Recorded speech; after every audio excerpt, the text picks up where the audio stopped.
All right, thanks Christine and all the organizers for inviting me to this workshop. And today I'm going to talk about an ongoing research, really. It's a project in which I'm editing the collected propaganda articles of Aleister Crowley. So this paper is just going to be a sort of a background to what I'm doing, and also sort of contextualizing Crowley's political articles. And I'm going to limit this paper by talking specifically on the World War I articles that he published in the US during World War I. So even though this workshop is on British culture, I'm not going to talk about Britain, but I'm going to talk about a British man in the US. But this, of course, had a huge impact later when Crowley returned to the UK in 1919 on how Crowley was seen by the public, and also the way that Crowley became associated with the idea of being a traitor to the British. So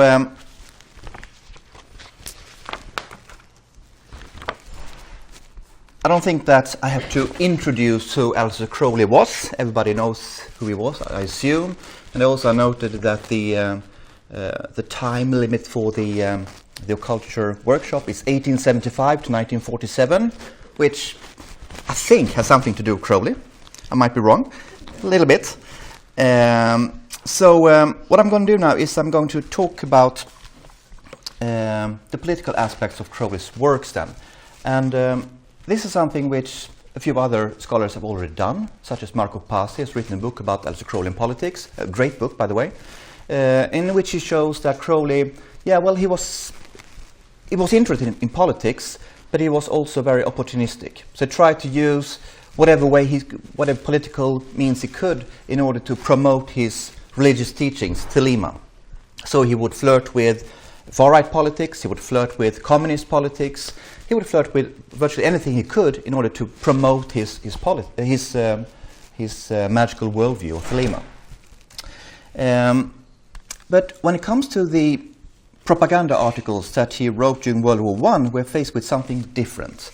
It's not a way of promoting thelema in these articles, it's something else, which has been part of the history of Crowley since The Great Beast came out in the early 1950s by John Simmons, in which he addresses the fact that Crowley was a small-time traitor. We're going to see what he means by that. So let's start by looking at the American period. So what happened was that Crowley, he immediately after the war had started, a few months later, he went straight to the US. And this is also something which has attracted a lot of attention. Why did he go to the US when the war started? He was in Switzerland when the war broke out, went back to London, and then straight went to the US. And the American period is really interesting from the esoteric aspects of Crowley's work, because this is one of the most intense periods in Crowley's life. For instance, we can see that it was here during this period that he reached the grade of a magus, as they called it. That is the second highest level of initiation according to his magical worldview, based on the Golden Dawn, where you have the Tree of Life, you're climbing up along the Tree of Life. And this was the degree in which the final public degree which he claimed as the Master Therion, the Great Beast 666.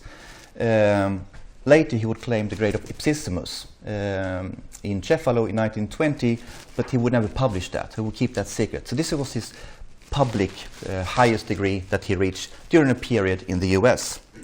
Also, this is where he developed the OTO. He was initiated into the OTO, the Order Templi Orientis, a German co-Masonic organization that practiced sexual magic, around 1912.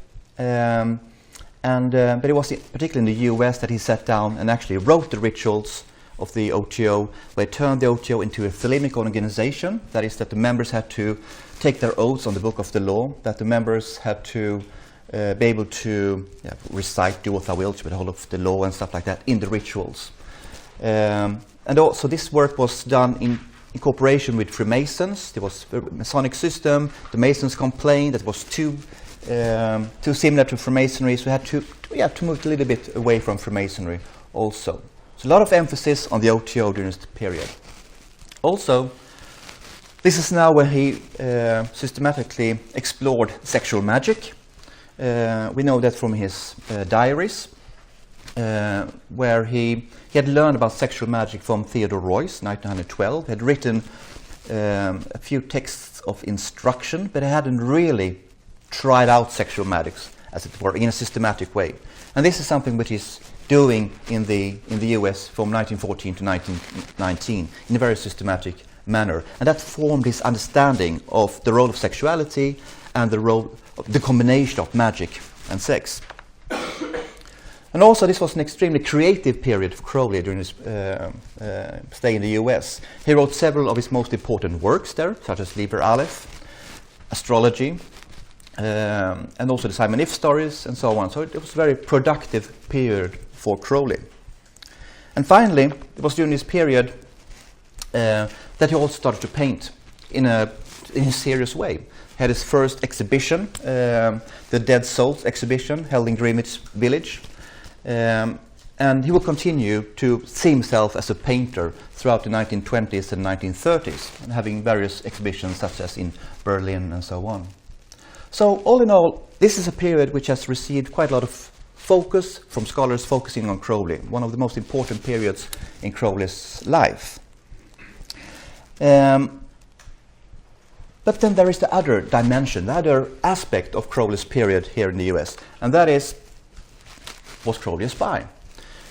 So in 2008, Richard Spence, who is an historian working on Secret Service and so on, he published a book with the title Secret Agent 666, Aleister Crowley, British Intelligence and the Occult, in which he claimed that Crowley had been a spy for the British government already back in 1900 when he visited Mexico.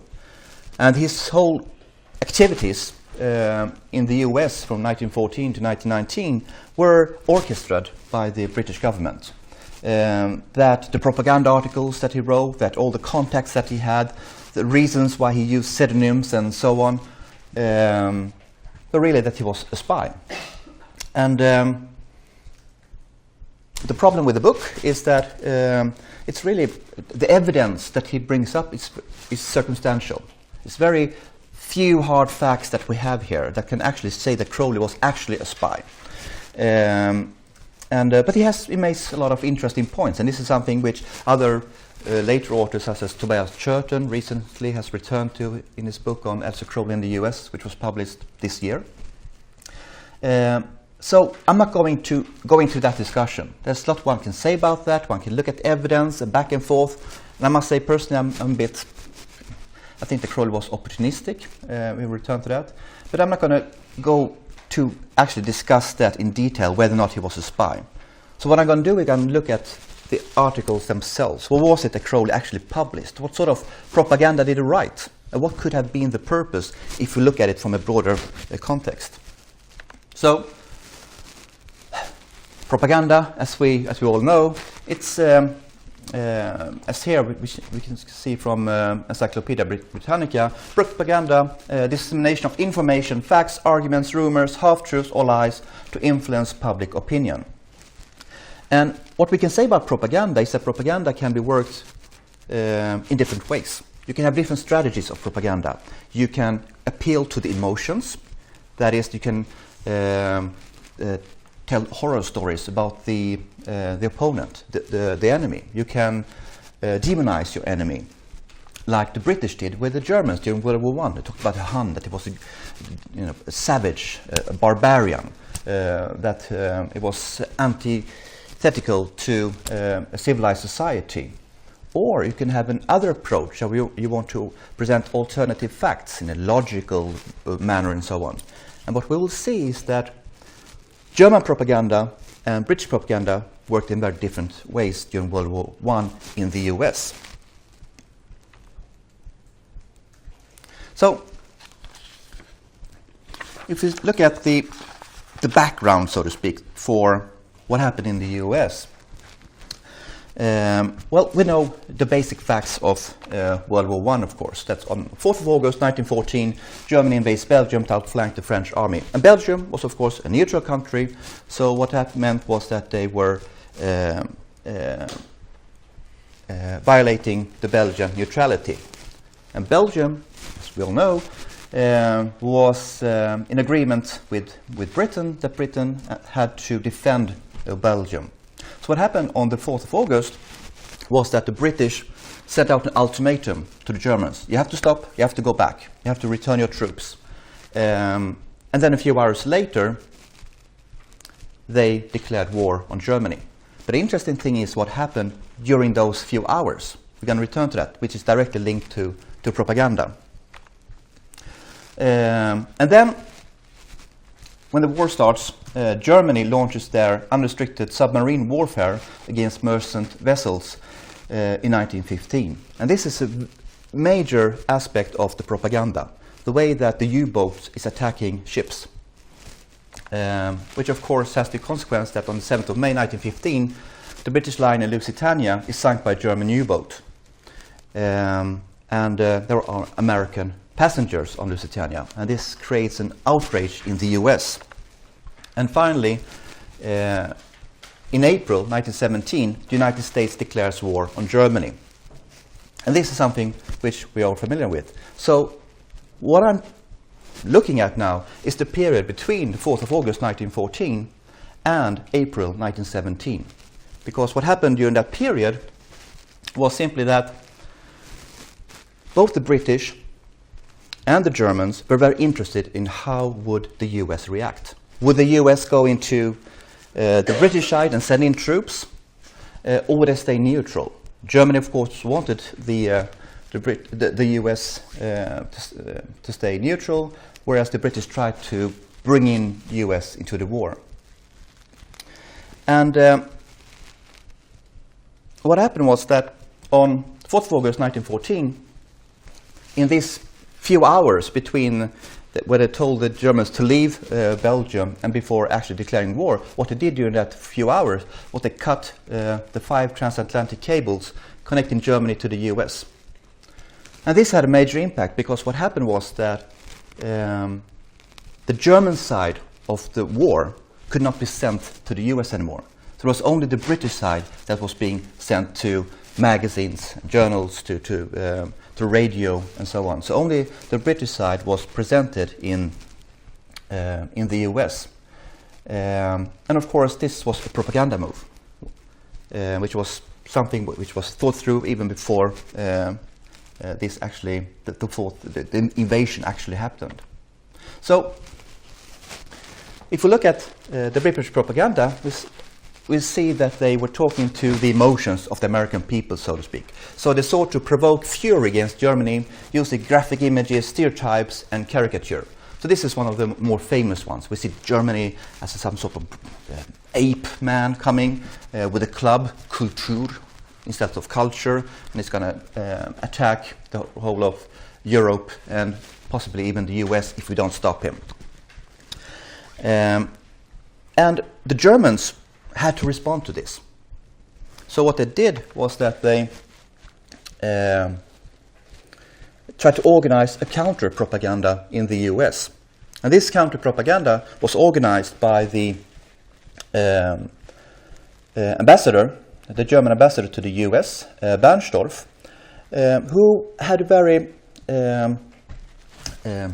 as he probably saw it, a very sensible approach to the conflict. But he wanted to promote facts, he wanted to promote dialogue, he wanted to promote understanding of the German side, rather than creating an image of the British as brutes in the same way that the British were doing against Germany.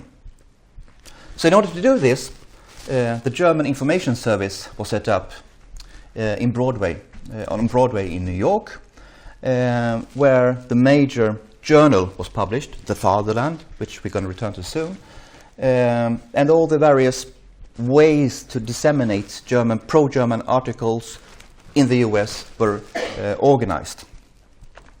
And the German propaganda was focused on, as I write here, on truth and fair play, reason and logic. So they wanted to speak to the rational mind of the US public, to try to show that, for instance, Belgium was not neutral at all, that the various stories promoted by the British propaganda was really propaganda. There was two sides to the story. You have to see both sides of the story in order to reach a conclusion, and so on. And this, of course, misfired. This approach did not really work. And the primary objective for the Germans was to keep the United States neutral. They did not have any ambition or any aspirations to bring in the US on the German side. Even though there was a huge amount of American Germans living in the US. The largest organization had 2 million members, and also people in very influential positions in the US. That was never an issue at all of trying to bring in those on the German side of the war, but rather to keep US neutral. And what that meant, to keep it neutral, was keep the US from selling munitions or giving loans to the British, because this is something that the British needed. The British very quickly were running out of funds, so they were trying to get funds from the US. The chief architect behind German propaganda was Johann Sylvester Henrik, who was an author and a poet born in Germany, who later came to the US, published quite a lot of different types of works, and he was the editor of The Fatherland, this major weekly newspaper. This was the chief propaganda medium of the Germans. It was Henrik who enlisted Aleister Crowley to write propaganda articles for The Fatherland. Henrik would later, after the war, be very much impressed by Adolf Hitler in the 1920s, and he would write pro-Nazi articles during the 1930s and so on. So he went on a different path later on. Okay, so the Fatherland then. The Fatherland was founded in 1914 by Henrik, and was a weekly magazine which had a huge circulation. Henrik himself claimed that there were 80,000 copies being printed every week. So this is quite important. Here one can, I think it's an interesting aspect, is that given the fact that if you take Aleister Crowley as an example, that how few people actually read Crowley in his magical works. They were often published in 100 or 200, 300 copies only, very high-priced copies. Here, he had a medium of 80,000 readers every week to write his articles. So this is really a way of coming out into the culture. Crowley claims himself that what happened was that he was in New York towards the early 1915 or end of 1914, riding a bus, and somebody tapped him on the shoulder and asked him, "Are you interested in giving Germany a fair chance?" or something like that. And Crowley said, "Sure, I'm interested in giving everybody a fair chance." So he came to the office of the Fatherland and realized that this is the hub of propaganda. So he claimed later that he saw the opportunity to infiltrate this hub of propaganda and to start to write pro-German articles with the intention of undermining German propaganda. So he published quite a few articles in the Fatherland. And if we look at those articles, we can see that he's using the same rhetoric, he's using the same logic that the German propaganda in general is using. That is, he's trying to keep it neutral, trying to keep it to the facts, not depicting the British as monsters and so on. But it always goes a little bit too far in his articles. Always brings in a bit of caricature. He's always being sarcastic in a way that goes a little bit beyond compared to the other articles in the Fatherland. And what's interesting for me as an historian of religion is to look at these articles and see, did he use this platform in order to promote his Thelemic writings, for instance? And he didn't. There's only in one of these articles, which is England on the Brink of Revolution, in which he quotes from one of the holy books of Thelema. He quotes 3 verses without telling where it comes from. Otherwise, there's no references to esotericism, no references to occultism or magic or anything like that. It's pure political writings. And usually his main arguments is that, well, the rich people are more or less good, but it's the politicians that are bad. So we need to make a revolution in Britain, we need to kick out the politicians, and so on. And we continue to look at these articles. One can see that it's, considering it's a very serious matter. A war is going on. They're trying to keep the US out of the war, trying to influence the US public. It's a very strange way of doing it, now with hindsight. For instance, the way that they present themselves, the International, the brainiest magazine in America. It doesn't really, give you the sense of seriousness that propaganda is all about. And that is the tone that Crowley is adopting, using this, undermining the seriousness of the German arguments. And some of these writings are very, very funny to read. I mean, you can't stop laughing sometimes, because Crowley is quite funny when he writes about, here for instance, the main British politicians and how he characterized them with one sentence. And why would he do that? I mean, why would they publish this? Because it doesn't really fit the propaganda strategy of the Germans to publish these sort of things. Mr. Churchill, a theatrical genius, will not remain long on the shelf. Lord Creve here, a good enough minister where no initiative is needed, is required. So this is the way that he's taking the politicians and reducing them to one sentence as caricatures, in a similar way that the British actually were doing about the Germans.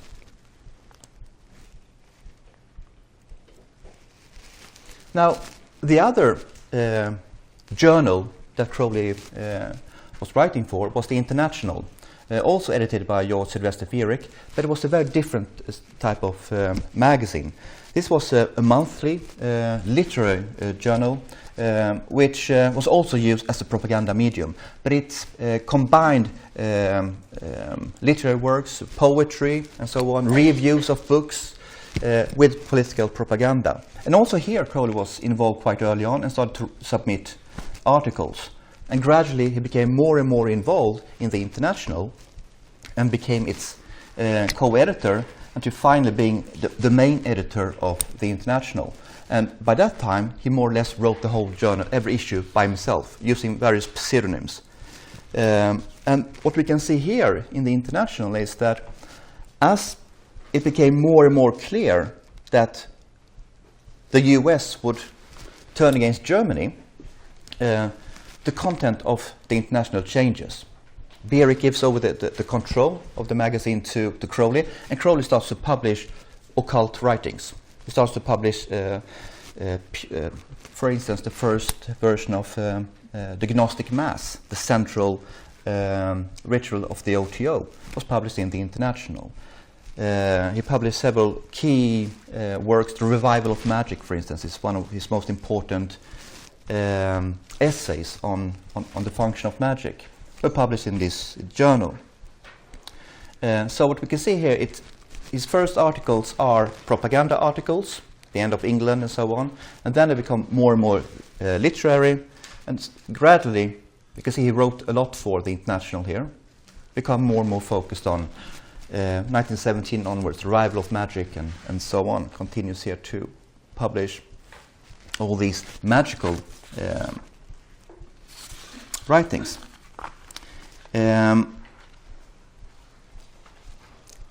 So the interest for me then is to look at these articles and see, okay, what can we say about how did Crowley think when he was writing these articles? What was the purpose of these articles? And Crowley later, in his Confessions, published in 1929, he says that, I did it to undermine the German propaganda. And usually he was just taking it a bit too far. But it's one instance that he really went too far. We can just skip this. Okay, something happened here with this quote here. One of the more, probably the most extreme article that he published was The Crime of Edith Cavell, published in the January issue of 1916. And Edith Cavell, probably a lot of people know here about her. She was a British nurse who helped both German and British soldiers. And in 1915, she went over was given admission to work with British soldiers, wounded soldiers on German territory. But what she was doing, she was also helping to send people secretly back to England or to the Allied zone. She was caught by the Germans and she was shot. She was killed. And this created outrage, of course, in Britain. She became a symbol of how brutal the Germans are, killing an innocent nurse. And Crowley wrote this article where he condemns her. He said, it's good for her that she got caught, she should get shot, she's going to go to hell. And he compared her to Judas Iscariot and Lucrezia Borgia. It was really going over the top. And he writes about that in his Confessions, that he thinks it's very strange that Henrik actually published this article, because this was the one that he really, really went over the top. But it was published nevertheless. So, after the war, Crowley returned to the UK in 1919, in December of 1919. One of the reasons why it has been assumed that Crowley was somehow connected to British intelligence is that he was never charged with anything. He had written pro-German articles, some very serious ones, like the one I just mentioned here, working directly in the tightest group of German propaganda in the US, but nothing happened when it came to the UK. The only thing that did happen was that already 2 weeks after he arrived, there was an article published in the John Bull, and he had already been in combat with John Bull before the war, and would continue to be so in the 1920s also. But this article is quite interesting because it really gives some details which are difficult to think that people at the John Bull would know about Crowley's activities in the US during World War I. For instance, they even talk about the different colors of the covers of the International. And the International had a very small distribution. So there was no distribution to England during the war of this journal. And it's very rare even today. Even at the War Begins Institute, there's not a complete set of the International. So it's had a very small print run, and the person here knew exactly what Crowley had been doing, and it's unsigned. So that gives you this reason to pause and think, was this actually something planted by the British government to try to paint a very negative image of Crowley? And the reason for this, for assuming this, is that we know from Crowley's papers that he had planned on publishing an article when he returned, describing what he had done for the British government. So this was perhaps a way of stopping him, say, don't do that, we're going to stop you. So this is one of the circumstantial things that we're really never not going to reach a clear answer to what happened here. Okay, so Crowley's version then of the events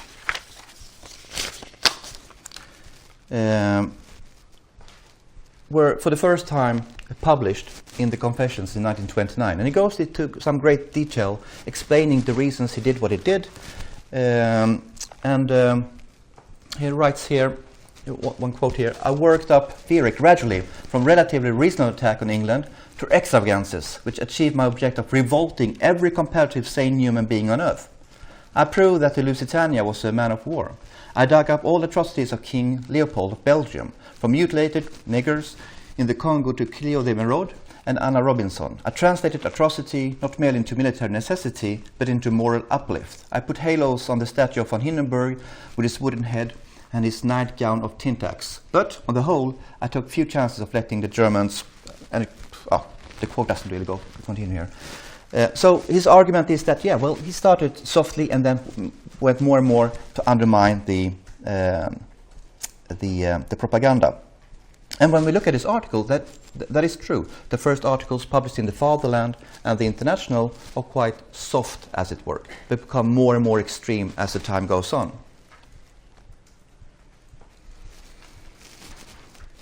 The perhaps best summary of Crowley's views on his own actions is preserved at the War Begins Institute, where there is a small memorandum where he writes about his actions in the US, which has been unpublished to this day, I think, where he repeats really what he later published in Confessions, what the purpose was, the reason why he was doing what he was doing, and so on. So I don't need to read this out aloud here.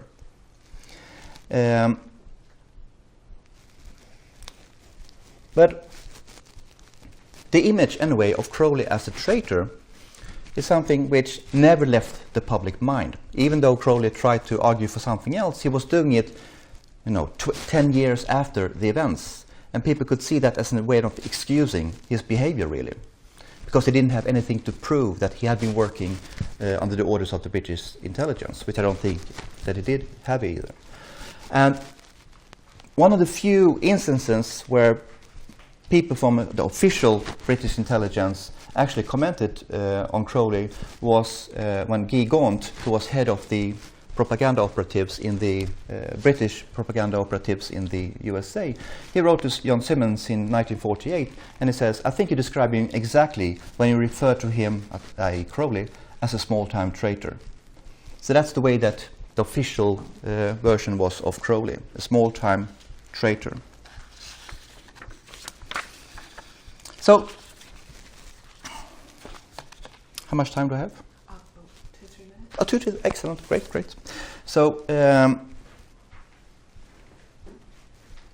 so one could ask them: is this something unique? Was Crowley unique in trying to work for the British government, or trying to have some sort of self-assumed role, at least, as being some sort of agent provocateur or whatever? And we can see that he wasn't. That there were other examples of this, even in the occult milieu, especially in the same order that he belonged to, the OTO. So the head of the OTO, Theodore Royce, who had initiated Crowley into the OTO in 1912, he organized in, I'm going to go this quickly, at the Monte Verita in Switzerland, an anti-national conference in 1917. So this was during the war, where we had all these great battles going on. So at this Monte Verita, who had been founded in 1900, was a sort of Lebensreform movement, which attracted people like Ida Hoffmann, Hermann Hesse, Isadora Duncan, Rudolf Steiner, Mary Wigman, Max Weber, Otto Gross, D.H. Lawrence, and others came to Monte Verita to experience nudity, to experience vegetarianism, to experience free sexuality, and so on. So at this Mountain of Truth, Theodore Royce established in 1916, he established an OTO lodge. And most members at the Monte Verita joined this OTO lodge, including Ida Hoffmann, the leader of this group. And then it went on to organize this A-National conference. I'm going to just say a few words about this, and then I'm going to finish. The A-National Congress, Anti-National Congress, as also called, was presented as a reaction against the war, against nationalism, and against capitalism. And it argued that Freemasons all around the world and Theosophists should meet at this conference and discuss how one could combat the raging wars of nationalism, that nationalism is leading to war. And he sent out this manifesto. This one particularly here is found at the United Grand Lodge of England of Freemasonry in in London. So very few copies are still remaining. Where you can see it's a quite long invitation for this conference. And the interesting thing is to see how did people react to this anti-national conference. How did the occult milieu react to this? Well, most Freemasons, they didn't want to touch this. They thought it was some sort of irregular thing going on, possibly a German propaganda move. And that's exactly also how Crowley and the various English-speaking sections of the OTO in South Africa and Australia reacted to this. They saw that pacifism and anti-nationalism was the same as treason during this time. So by promoting these ideals, you were working against the British. So they saw this is something that the German propaganda machinery is used in the occult world, as it were, to spread pacifism. And in time of war, that's very problematic to do. So from going outside, have this cosmic approach to it, and see Crowley and Theodore Royce as small pawns in a broader propaganda machinery, you can see that there might have been interest in the occult world from the outside, for political reasons, to using these occult networks to spread propaganda. We can also see that from an insider perspective, that is from the small world of occult organizations, that there is a tendency to, depending on what side of the border you belong, to use your occult networks in combating each other also. As we can see, for instance, in Theosophy, mentioned earlier, that we have the British approach to it, and then the Germans, of course, had a very different understanding of the war. Okay, I think I'll end there. Thanks.